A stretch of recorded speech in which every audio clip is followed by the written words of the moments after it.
to this week's Fireside Chat with Jesse. I am joined today by Joe Hines, Head of Equipment Finance at Trustmark Bank. Thanks for joining me, Joe. Pleasure's mine. Thanks for having me.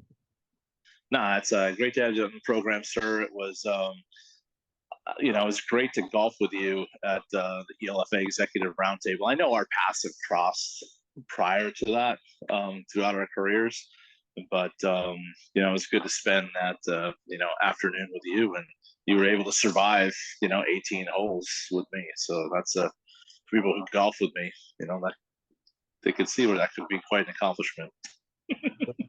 I play, so it worked out for everybody. So no, that was a great day. So a lot of fun. So for people who haven't had a chance to meet you yet, Joe, do you mind just kind of introducing yourself and your career in equipment finance?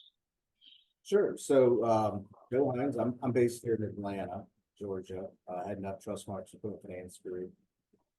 Trustmark is about 130-year-old plus organization, banking organization based out of Jackson, Mississippi. Footprints primarily in the South and the Gulf states. Our equipment finance group is right at 2 years old at this point. We officially launched at the end of December of 22, did our first deal in January of 23. But we started putting the team together, and I joined Trustmark 2 years ago this month. And we really spent most of the latter half of 2022 just building the business really from scratch. And so this is my 26th year in equipment finance. So in some ways it feels like it's flown by, and in other ways not, how you ride the cycles and everything. But, so yeah, 26 years in the business, always in bank, equipment finance organizations. I guess it's my fifth organization. Because one of the previous entities I was at went through a merger, so I became another bank. So I am based here in Atlanta. Our specialty banking group, which I'm a part of, and other products are part of, is also based here in Atlanta area. So yeah, it's been fun really building something from scratch. It was something that I had not done before. I've been a part of early companies and startups, but to actually do it for myself is the first time. So it's been very rewarding. Perfect. And how did you find out about the equipment finance industry 26 years ago? It was very random. I went to college in Ohio. I thought I was going to take a different job in the college. One of my professors had said that he'd had a student a few years prior to when I was graduating, working for a bank and equipment finance, really liked it. He thought I would do well. So I ended up flying up to Milwaukee. It was M&I Bank at the time. And so flying to Milwaukee and meeting the management team, decided to take the job, moved to Milwaukee after I graduated, and went into the sales originations training program there at M&I. And, from there, I've just been in the industry ever since. So pretty random to actually get into, especially out of college. We never talked about leasing in college. No. I think operating leases may have been a second discussion in an accounting class or something, and that was about the extent of it. So didn't know anything about the industry. So took a chance, and here we are now. That's fantastic. I always like to ask that question because I believe at the annual last year they announced for ASU, which is in my backyard, is going to start having some courses on equipment finance, which is cool. But 99% of us are some of the people who were born into the industry. You just kind of fall into it by chance. So I always like to ask people on the show, how they got in. And what's interesting is M&I was one of my first clients that I ever had. And then I think shortly thereafter, they were acquired by BMO. M&I, when I think at the end of 03, beginning of 04, went to Huntington, but Mike Jacko and the group and Elliot were setting up Huntington, and they got in there a couple of years before me. And Mike actually happened to work at First Car, so we knew each other from being in Milwaukee. I was at M&I, he was at First Co. Got recruited back to Ohio in a sales capacity. And so anyway, when I had left, it was still M&I. To your point, shortly thereafter, I think through the financial crisis, then that was when they merged with BMO. So. Yeah, interesting group, beautiful office up there in Milwaukee. I remember being up there. But Oh, go I ahead. love, I still get back to Milwaukee a couple few times a year. I made some great friendships up there, and so I get back a couple few times a year. It's obviously, uh, I prefer going this time of year as opposed to January. It's you know, uh, it's very Yeah. nice. Yeah, this is the time of year we want to go. I think someone who lives in Phoenix, we were discussing about how awesome the weather is right now for both of us. This is where we want to go to Buffalo. So people in Buffalo, this is where we want to come visit you. Like, but no, they'll ask me to come out there in January because that's just the way this works. Yep, for sure. So, let's talk about Trustmark, if you don't mind. You mentioned the organization is a couple years old. You mind just kind of giving a little background there, Joe? Sure. So again, I had worked with somebody in a previous organization, and he introduced me to his brother who was starting up the specialty banking group here in Atlanta. And so we got together and really talked about what a business could look like. The Trustmark at one point was really wanted to get an equipment finance business. So they were looking at whether they were going to buy a company, were they going to do a lift out, or were they just going to do a build from scratch type of thing, which ultimately, obviously, they ended up doing a build from scratch when they brought me on. And then I brought on a really good management team, people I've worked with over the years, actually dated back 20 years. And so we hired some veterans in the industry that have a lot of experience. Again, launched it really from scratch, everything from documentation to credit policies to you name it in 2022. And the business model that we've built is really middle ticket up to large ticket type of business. So we're not doing small ticket kind of scoring. We're really looking at transactions and million is really how we built the business. And we're a national business, even though the banks headquartered in Mississippi, we're still a national business. And we're a generalist, so we're looking at all types of. We're going to be cash flow lenders first, collateral second, kind of a traditional bank model, and we're doing a lot of loans, and we do tax and non-tax products. Something we're really doing right now is fair market value, and so that we're looking at down the road to get the business launched, to get everything in the people place. We have not done fair market value at this point, but we've aligned with some of our third-party investors that we bought business from that we can also do fair market value on behalf if we want to. So we have the capabilities to align with clients, which is really the one thing that we're doing ourselves. Perfect. And you said you're headquartered in Atlanta. Is your team with you, or you got footprint across the country? Now we've got people across the country. Got folks here in Atlanta, got folks in Florida, Chicago, Cincinnati, Philadelphia. So that's just good thing. We got all our support folks within the bank, obviously, mostly in Jackson, Mississippi, but we're scattered. And so if you don't mind, do you mind just kind of talking through the startup process? I know you're only 2 years in right now, but I'm sure there was a ramp up period, like lessons learned, things you might have done, differently. Yeah, it was definitely quite the process, and getting it going as you would expect. And I would say we took our time at it though. We had planned to we officially launched in December of 22. We thought we were going to launch that sooner, but there were things that we wanted to work out before we went live.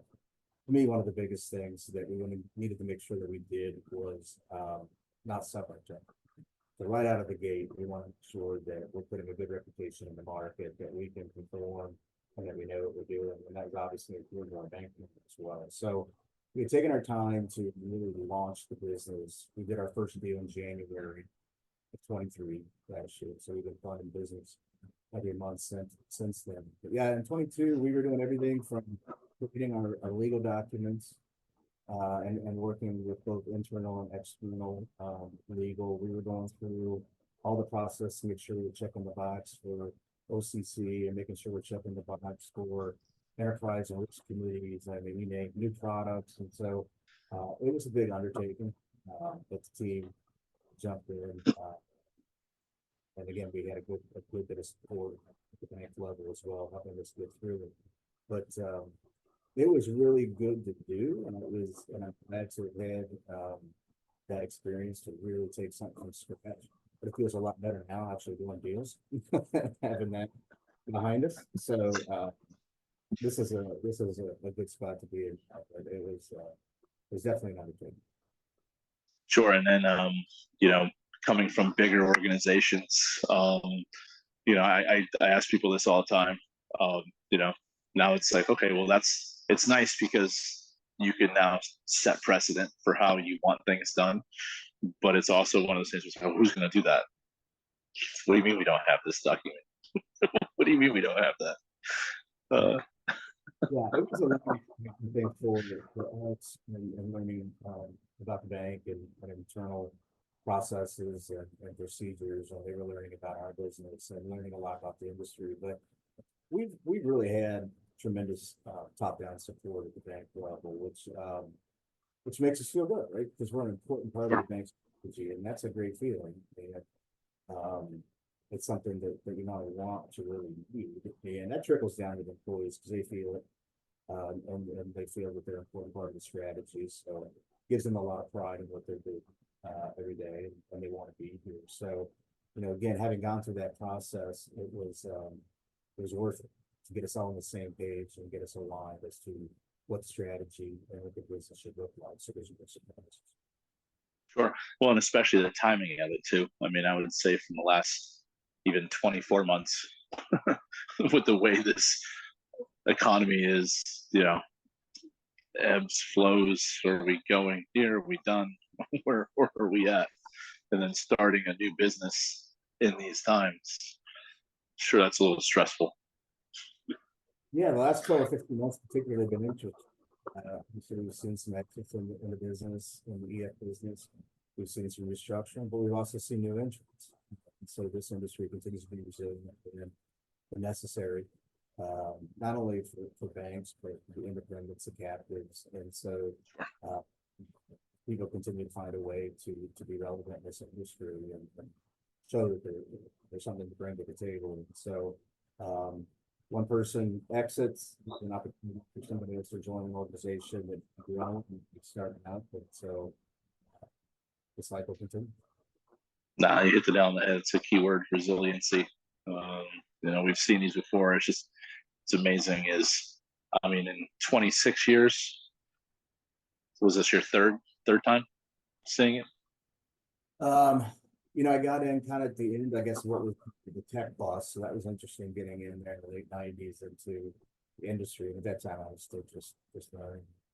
And then, you had some of the economic challenges and some of the fallout after 9/11 and things that were going on in the industry, the financial crisis, obviously, in 08. Yeah, it's been an interesting, it's been interesting to see these cycles and see what it's thrown at you. But again, the industry just continues to overcome it. So. Sure. Yeah, this is my I got in 2005. So a couple of years in when all that stuff happened, living outside of New York and seeing all that stuff going on, you're just kind of like, oh, okay. There you go. Welcome to the show. Welcome to the show, kid. But there's several people that are in this industry that have never seen these times. So it's interesting from that perspective. People have only seen one trajectory, and then some of these hiccups happen, and it's got to wait it out and be patient. It's certainly to your point, and especially if folks are new in the industry, which I'm glad to see more newer folks joining the industry because for the longest time, banks have cut back and cut out training programs and weren't hiring out of college and things like I had the opportunity to do. And so it's nice to see, especially folks like the EFA and its members investing in attracting new folks to this business. We mentioned earlier, we never talked about it in college, leasing and equipment finance. But at the same time, we had folks that some of my peers, as well as I did this as well, within the different universities and talking about the finance industry and business schools and try to spread the word out as you could. And so hopefully that is continuing throughout really the country, because we need to continue to invest in here in town. And to your point, some of them are new and we haven't seen some of these cycles. We can get sure a little unsettling, unnerving. But if they look back on just how this industry has overcome so many obstacles before, they'll get the picture that it consists of. Sure. I mean, 100% there. So, and then I guess while we're on that kind of topic, from I guess just equipment finance, what are a couple of things that kind of kept you in this industry for the last 26 years? Well, for me, I find the industry itself just really exciting. The ability to be able to see so many different types of industries, and on a national level, it's just very intriguing to see how widgets are made and how things get transported out of the country and across the country. And people's important. But, a lot of great people in this industry. And some really good friends, people that have mentored me over the years, and so I think the people aspect of it is important. And I think that when you have some of these trade organizations, the ELFA, the foundation, EF Cares, you have all this investment into the industry because of how much people care about it, and people want to be a part of it. It keeps you energized about the business, and so I just think it's a really unique opportunity. But we all have known people that have gotten into equipment finance and have loved it. I could be one of those people. Who knows? I certainly had really good leaders and mentors that did that, and they're not in the business anymore. They've retired, etc. But you really never forget the leaders of the people that have got to good careers. So hopefully, I get the opportunity to do that for folks along the way as well. Sure. I mean, we were talking about music before I hit record, and I think we were talking about the Eagles. And what is that Hotel California reference? Yeah. That's a good. Yeah. Now it really is a great industry, and I think that part of it too is if you do decide to springboard into something else, a lot of times people say within that, certain folks in the industry that were really great leaders in equipment finance, and then they use it to springboard into other parts of the name and take on senior leadership roles, etc. But even when they had done that, I'd stay close with them. I think they stay close with the industry. So even if you do something different, it feels like you keep it close. Sure. And then from I guess a team perspective, is the team that you have now at Trustmark, did you mention they were with you in previous lives? Most of them. There's a couple of them that were new to the business. So I've worked with folks, for example, in our operations group. I'd worked with in previous organizations, underwriting, portfolio management. I had originations, for example. And then we've hired some really good talent that we hadn't worked with before that had really solid reputations in the industry. And again, we told them what our vision was for the business and what we were trying to do and not do. It seemed like a good fit then, and it's continued to be good for us. We're pretty happy with the team, and we're looking to grow. And so certainly we took a little pause last year in terms of how many more people we were going to add, etc. I think us, like a lot of other of our peers, are back into that growth mentality, and so we'll continue to add it. Yeah, I can imagine as you're sitting there and you're putting all these plans together of, okay, this is our growth, this is what we're going to do in the first 1 to 3, then 3 to 5, and then long term, and then it's like, well, wait a minute, we got to pump the brakes just a little bit out of the gate based on what's going on. There's like yeah, you're right. I mean, we were fortunate in that we did not have capital constraints within the equipment finance last year, and so for our first year we were going full steam. We just didn't hire as many people for originations, so sure. Just got a handful today, and so we did pump the brakes on adding additional folks. Largely business, we really never let the foot off the pipe, and so that's awesome. Yeah, and so and are you guys direct and indirect too? direct and indirect, and again, on a national basis. So we've got a lot of great, investor partners that we've bought business from. And as we grow to scale on the direct side, we'll, be in positions to reciprocate and be able to sell some business, back to some of our investor partners. But, yeah, we're doing both. Perfect. And then, so was your first job, I guess, in equipment finance? Were you more on the sales side of the house? I was. So when I joined in out of college, it was went into the sales / credit training. And but I was really in sales the whole time. And so I was in sales and originations the whole time when I was in Milwaukee, and then I moved back to Ohio. And I don't know, probably 18 years or so ago. And my boss at the time had asked me to also try and manage the player coach, and wasn't sure if I wanted to do that. He had told me that, look, you don't have to, but if you don't, then I'm probably gonna have to hire somebody from the outside. So I thought, I'll do that. So went from No, player I coach got to, this. uh, You're like, yeah, I got this. I got this. I don't need somebody else in my ear. I got this. I figured I'd try it. So yeah, and then so I just ended up getting other management roles full time, getting up the national sales manager roles at other organizations, and then obviously heading it up here at Trustmark. So it's been it's been a great ride. Well, that was going to be my question: is what's it transitioning from? I mean, traditional salespeople, I guess I should say, or just we've been on our own island for a while. We know what we're doing. It's like we have a quota, we have a territory, go out and do it. And now you're managing, an equipment finance division. Um, what's that transition like? Even though it seems like you had a little in between there where you're doing both, so I'm sure Yeah. that transition is a little bit easier. But what's it like now, being the head guy?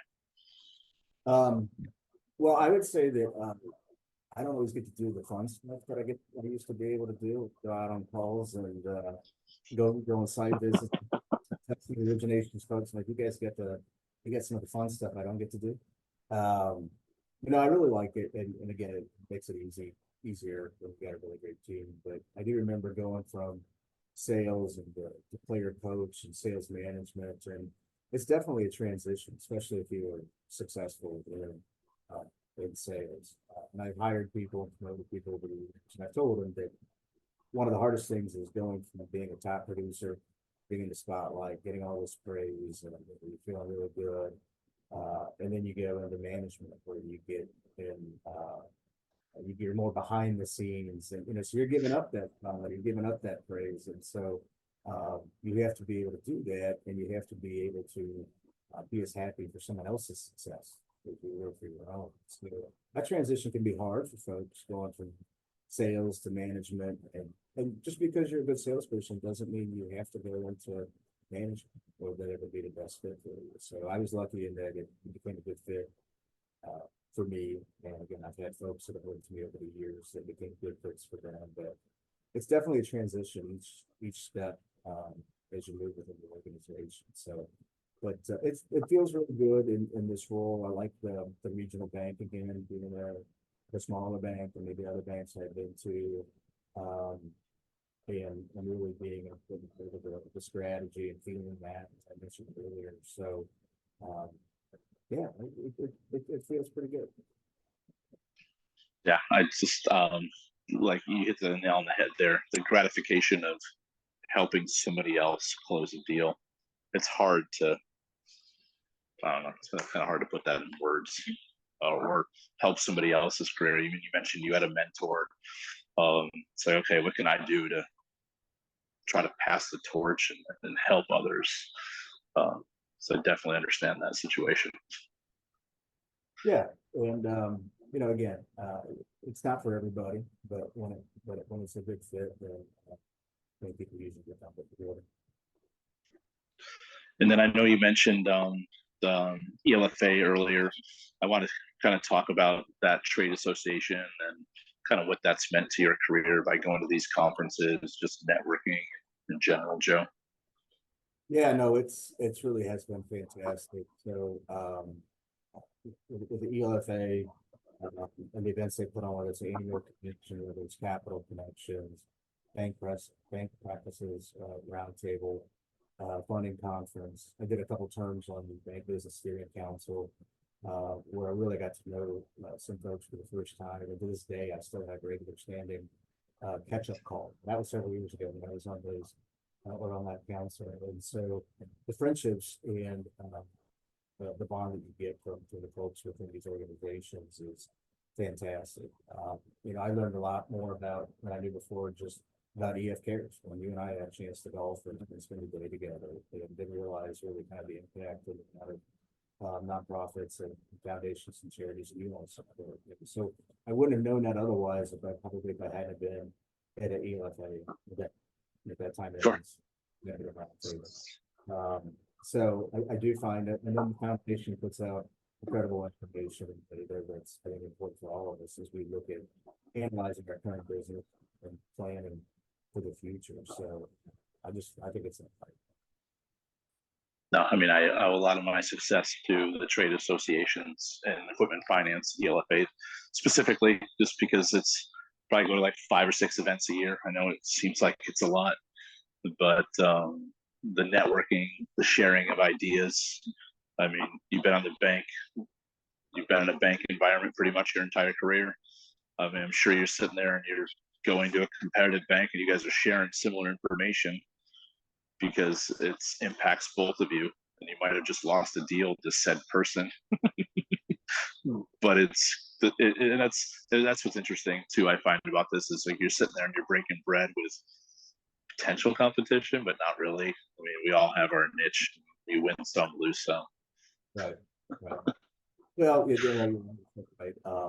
And really, you wish everybody the best. So yeah, you're right. And you get potential competition you're sitting with, but you want everybody to be successful in the industry. And there's a lot of opportunity out generally so to be able to go out and compete and find the deals or the opportunities that fit your box. Because not everybody's box is the same. There's credit and there's structure and pricing. So you just got to make sure, I think, that you get an origination team that are chasing the things that fit your organization.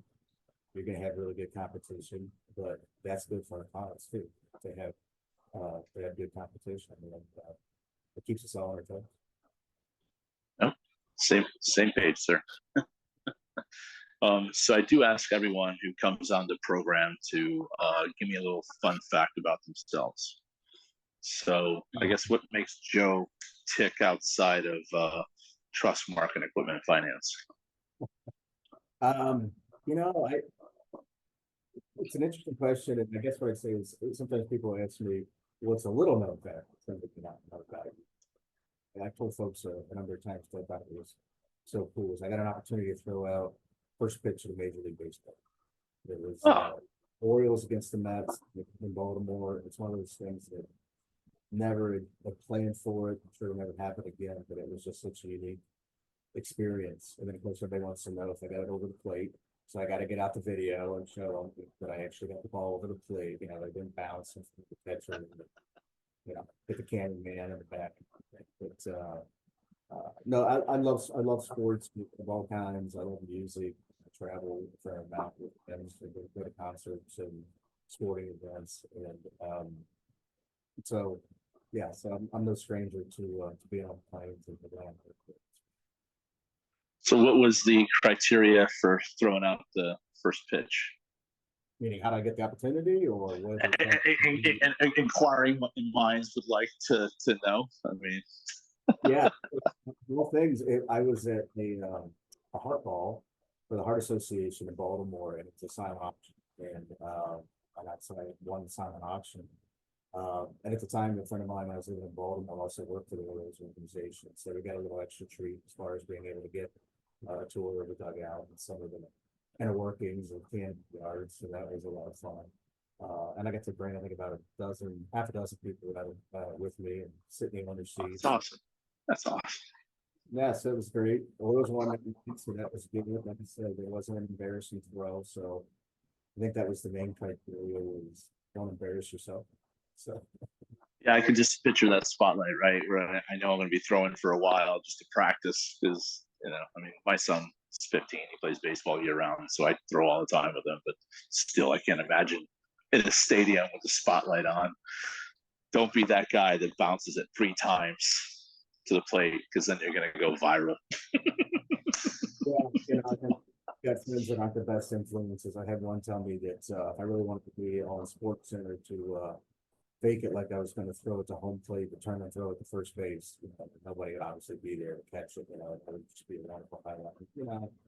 I don't think I don't mind being that guy. I just would not rather be that guy. Yeah. Well, Joe, I guess my last question I have for you, sir, is, why should someone want to do business with Trustmark Bank? Yeah, that's a great question. Obviously we've got to be competitive, whether it's in pricing and structuring, and I really believe that we are. So we know that we've got to be that way. We've got a lot of great tools out there. I think what we work really hard at is transparency, to make sure that whether it's our direct clients or it's third-party investors that we acquire business from, they know exactly what our box looks like, so there's no surprises, and folks know what we can and cannot do. So transparency is key. And as I mentioned, we really have a great internal team that takes a lot of pride in what they do. And they came up with a internal slogan, motto, if you will, no stress on them.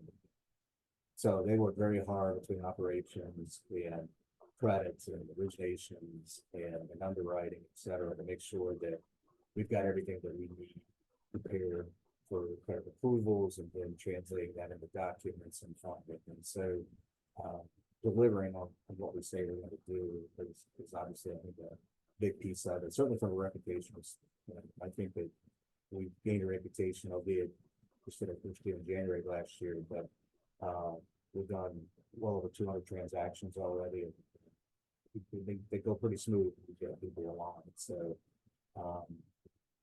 yeah, I would say that, besides that, it's just knowing that we're going to get done what we say we're going to get done.